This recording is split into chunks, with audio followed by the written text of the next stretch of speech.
when you are preparing for something big, you have to give everything. Lahat. Effort, oras, focus, ibibigay mo talaga lahat because it requires lots of sacrifices.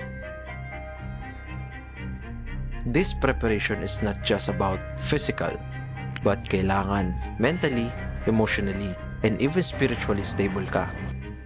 Aaminin ko, hindi naging madali, but ganun talaga because this is for my dream.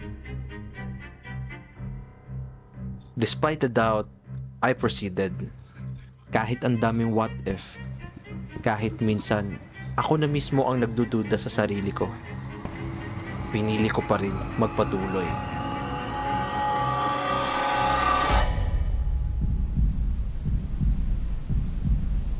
It seems impossible na makapasa dahil sa sobrang hirap ng modules.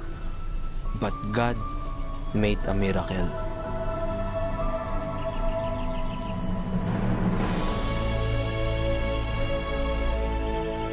Tayo ay pinalad na makasama sa listahan ng mga passers.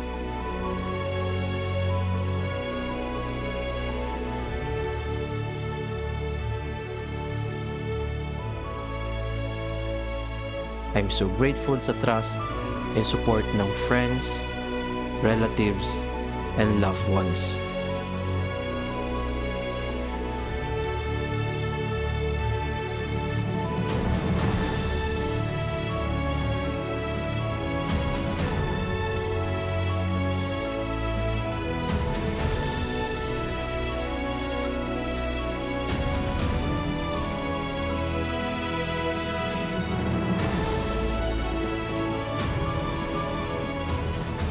I hope na na-inspire ko kayo sa video na ito. Ano mang pagsubok ang kinakaharap nyo ngayon, whether it's an examination or mga problema sa buhay, magpatuloy kayo at lumaban. I just want you to remember that God always makes impossible things possible. A friendly reminder from your newly registered pharmacist.